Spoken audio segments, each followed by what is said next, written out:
And welcome to another edition of South Texas Crossfire.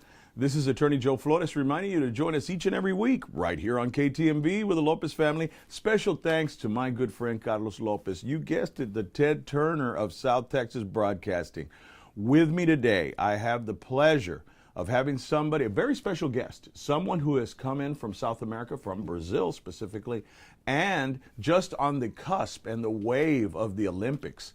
Los Jogos Olímpicos, as they say over there. And also, he is the president of Quadrotex, looking to promote business and culture and tourism and relationship between Texas and Brazil. And who better but my good friend, Miguel Cuadros. Hi, how are you? Nice to see you, Joe. Yes, thank you for being here. Okay, my pleasure. Well, I'm glad that you are here, and I know you've been busy throughout the week and meeting business leaders and just visiting family and having a good time. But I think a lot of people have misconceptions about Brazil, some very good and some very bad. So who better than somebody who has been somebody from there for all your life? So I'd just like to introduce you to our audience and just ask you a little bit where you grew up, your schooling, your family, and just whatever you'd like to tell the audience about yourself. Okay, thank you, Joe. Well, I was born in São Paulo, south of Brazil, and that's a very industrial kind of state, as well as very developed at the agricultural sector. They have cattle, they have ethanol, they do produce a lot of sugar cane, so it's an extremely developed state. And but I moved from São Paulo to Rio de Janeiro after college, and I engaged on banking because my background is on business. Dinheiro. Yeah. Dinero. Money. And my first job was with Bank Boston, that now turned to be the merger with Bank of America. It was used to be Fleet Bank, and then they merged with Bank of America. And so I moved with Bank of America. I stayed for about 16 years, and it was, at that time, was the largest bank of the world. It was a very interesting job. And I also worked with a Dutch bank called ABN AMRO and AMRO Bank. And I think it gives some clues about Brazil itself. Brazil is a very big country. It's the fifth largest country. And in South America, it represents almost 50%. Oh, and, wow. And the country is the economic, engine of South America. Brazil is a very diversified kind of economy, engaging in several sectors. The agribusiness is extremely strong. Brazil produces a lot of soya, coffee, sugar, and as well as the poultry industry. Brazil is very strong on beef production, represents 20% of the world's consumption of beef. So on every 5 pounds of beef, 1 pound comes from Brazil. You're making me hungry already. Eu tenho fome. So you can go to one of those barbecue places there. Oh, man. That is going to be 100%. And I've been there. Ladies and gentlemen, it is delicious. Just picture like the best food. My daughter, when she goes to churrascaria, she says it melts in my mouth. You know, when we go to the one Fogo de Chão, but also there's another one, Chama Gaúcha in San Antonio, and it almost rivals São Paulo in like the very first Fogo de Chão. For you, ladies and gentlemen out there, there's these churrascarias. And I mean, they are just out of this world. And so if you ever get a chance, go to those. But you were saying about that, you know, the diversification. What I find is also the population and the landmass. You guys are, what, 250 million people? Yeah, and 202 million people. Oh, wow. Yeah, and the size of America. Substantial in the very sizable country. Tell me, you're here visiting on pleasure, and you're visiting, but also, you know, people want to ask you about business questions. So you're just here on vacation, of course. You're not here, you know, formally on behalf of the government or something, but you're here visiting, and your family, and your sister Sonia is a very dear friend of mine. Okay. And the Heil family and Cuadros family have been very, very gracious to me when I've gone to over there, and I thank you for that. But let me ask you this, Quadrotex, Part of Quadrotex, not all of it, but is telemedicine. Can you tell the people out there a little bit about telemedicine? Because I know we have diabetics and blood pressure problems here in South Texas. Can you explain a little bit about what Quadrotex does in the telemedicine sector? Okay, well, this is a business that I engaged over the last 2 years, and I think it's a very fertile kind of business to engage with, to the extent that with a population of 202 million people, there's some percentage of people that, for example, in the case of diabetes, about 6% of the Brazilians have some level of diabetes. And that pretty much represents 12 million people. And so it's a very significant number of people. And in the case of pressure, high pressure is also another, there's a percentage even higher. So we are talking about 30 million people with high pressures level. And the absence of monitoring of these two disease results in a lot of the need of hospitalizations if people, to the extent that people are not properly monitored, and that could be minimized with the use of telehealth. Telehealth, you can reduce that very substantially.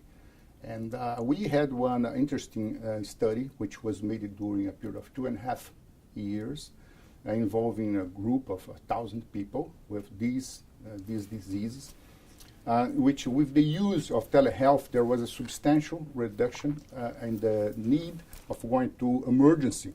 There was about 64% the need of people going to the hospitals for emergency, and the 76% reduction in the number of people going to be interned.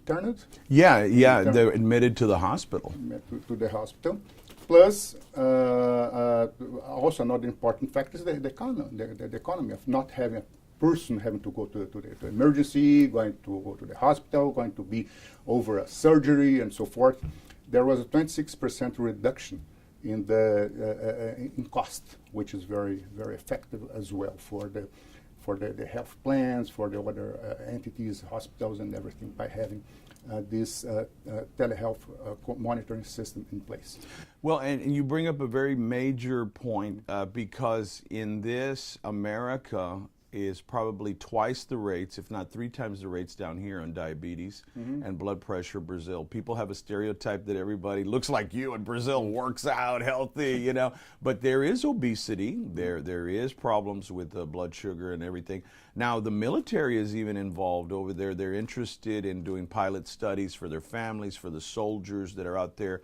This could have broad ramifications. I think it's a $22 billion industry right now and growing worldwide. I know that the Chinese are very interested in the manufacturing, but also Brazil has its very own manufacturers and entrepreneurs down there. And I think America would benefit from this greatly. What have you heard about as far as implementing the telemedicine throughout the country? Because I think a lot of people are interested in your healthcare sector, how it works and things. Can you give us just a basic about, let's use seniors, for example. How is your system compared to the U.S.? We have Medicare and a supplement and things. How does it work for you all? Well, in Brazil, you have pretty much the government, okay, through, they call it SUS. They do, everybody can have access to that. Okay. So there's no division like it do have it here in the United States, Medicare, Medicaid. So any person, even if he's a wealthy person, can have access to public health. But of course, that cannot cover very well for obvious reasons. Correct. This sort of populations, it's almost impossible. So one of the ideas would be having telehealth also with the government there, with the public service, so as to have these reductions as that study which was made in terms of reducing the need of going to the emergency, reducing the need of going to have to be interned at the hospitals, and as well as going over surgeries, which could have been avoided by having this monitoring, and particularly in a country with that size of Brazil and long distances, having this monitoring would be something that can result in very, very effective improvement of the health public service as well. Okay. Well, and I've seen some of the software that you've shown me, some of the things, and so you're monitoring the blood pressure and everything. And when they get the results, the doctor can see it in an encrypted software on the iPad. The nurses, the family, the patient himself is motivated to control it, and they can modify the blood pressure, blood sugar, tight control. You yourself have tried out the machines and seen how well they work. We're going to take a break in a minute, and then we're going to come back and talk about the port and how you want to increase interest in Brazil too, and the other way too. I know Brazilians want to invest in Texas because of the friendly business atmosphere. But before we take the break, I just wanted to ask you really quickly, why Texas and not so much like other states, that may be more liberal and things like that? I mean, how do Brazilians see Texas? Yeah, Brazilians see Texas very, very positively. And myself, I started coming to Texas many years ago. So there's a very, very close ties and sympathy with Texas. People really love it. Plus, the distance from Brazil is a very, there's some synergies because it's not that far. You take a flight from overnight from Houston, for example, to Rio in about 9 hours, so which is not too bad. So there is the after Florida, I think would be one of the most convenient. Plus the Texan economy, which is extremely strong. So it's almost a country itself would be, if it was separate, would be a great country, a big country. So there's a lot of synergy in the area of oil business, because in Brazil also the oil industry is very large in terms of technology absorbing. So companies rendering a lot of Texan companies rendering services at the business at the oil side. So there's a lot of synergy and sympathy for the people there.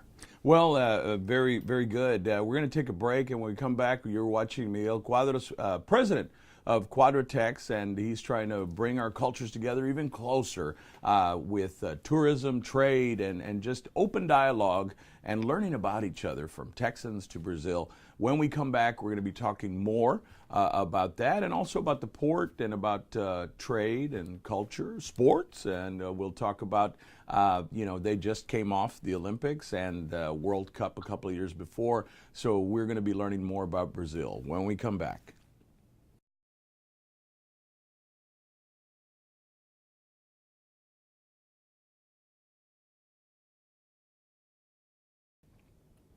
And we're back after a brief break. You're watching South Texas Crossfire with your host, Attorney Joe Flores. And I want to take this time to thank our sponsors, River City Hospice, 882-5900.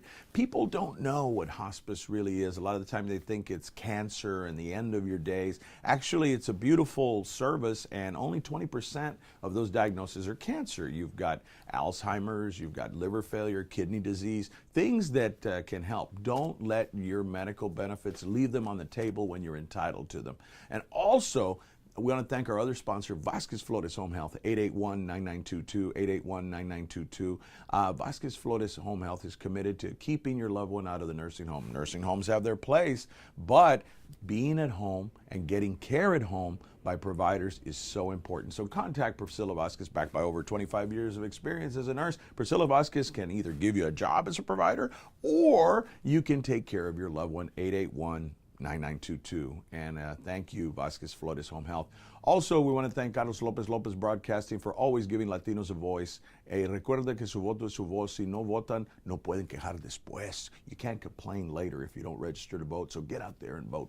All right, with me, again, staying with us is Miguel Cuadros. He's the president of Quadrotex. He's here on pleasure more than business, but right now he's visiting family and things, but a lot of people have come up to him. There's a lot of excitement about learning about Brazil, trade, culture, and ideas and exchange, and we're just coming across after the Olympics. He's come over here, and we want to talk about learning about Brazil and educating our audience out there, but also business leaders, and we'll have his information if you want to get a hold of him.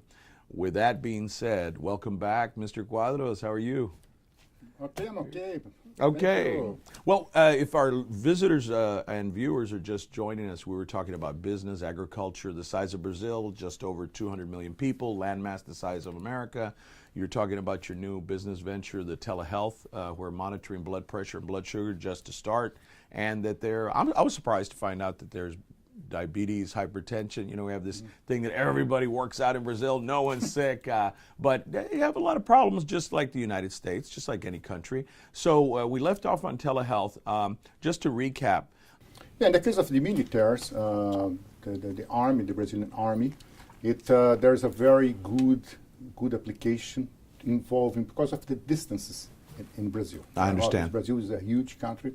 It's almost the size of the continental United States. Okay, so it's a huge country and has borders with several countries. Okay, except for Chile and Ecuador, all other countries do have a border with Brazil. So in these areas, the army, the Brazilian army, has troops all over the borders. So there are very distant areas in which health would be something difficult to have doctors and so forth. So there's a very strong application on that, as well as another big appeal that for the army that they do have to the extent that they do maintain their own hospitals would be reducing costs. I see. So because and they can do that and achieve two key objectives: one, improve health, and have the monitoring. By having the monitoring, that really improves health, quality of life, and the need of going to the emergency or to having to go to hospitalizations. Okay, these people from the militaries, okay, they do have they work under stress, and as such, there are problems with a lot of problems with blood pressure, sure, and diabetes. So really, the telehealth helps. Is a very excellent tool to follow and monitor the health and control it, and as a bonus, a big reduction in cost by having that. Well, I can see that we can apply that here too, and the number and email address we'll put in front of your screen. If you wanted more information or contact Mr. Cuadros, we'll leave you his email, and of course information on Quadratex and the website and things. Changing a little bit, we talked about agriculture. We talked about that. Let's look at oil production and the port and everything. Tell us a little bit about Rio and the country in general, about exports and oil and things like that with what's going on in South America. I know that Brazil also deals with everybody in the world. But tell us a little bit about your oil production in Brazil. Yeah, the oil production in Brazil, we are producing about 2.7 million barrels of oil a day, which is pretty much is not as substantial as here in the United States, but it's sufficient for the domestic consumption. Okay, it can export a little, but it's pretty much cover the domestic consumption, which maybe 20% of the American consumption. But you also have ethanol. Yeah, that's the reason why, because Brazil is very strong on the renewable fuel. Like sugar cane, cana. Like sugar cane. So in Brazil, the new cars, about 93% of new cars are powered with ethanol, which is very good because that's also a renewable kind of energy. And Brazil is very good on this sort of renewable energy and clean energy. For example, electricity in Brazil is about 80% from hydro power mills. Okay, so the country is very, very strong on that. Also has the potential, as you have here, because of the sun for solar energy. But really, the hydro and ethanol were two key renewable and clean and environmental friendly kind of energy. Okay. Well, you've done your research, obviously, and you've also looked at our port, the fifth largest in the U.S. What do you see that are possibilities between the port here in Corpus Christi and trade, like, for example, with Rio? I mean, Rio's just not, everybody thinks of Brazil, Rio, you know, it's just one big city in the whole country, but there's so many states in Brazil. There's Sao Paulo is like New York and London, but Rio is very special. I know that you lived there a lot of your life. What do you see between the ports that could be good opportunities, like timber, marble, other materials? Exactly. I think the marble, the granite, that kind of industry, could be a very good synergy for implementing that. So it would be one of the key industries to be using for the port. Okay, as well as other things like the other commodities, the steel and iron, and as well as agricultural, soya, and all of these things. Okay, Brazil has a big production on this. Let me stop you on the soya, as you say. That is being used like biodegradable, right? Like the covers for cell phones and things like that. You yourself have a brother that is kind of into that.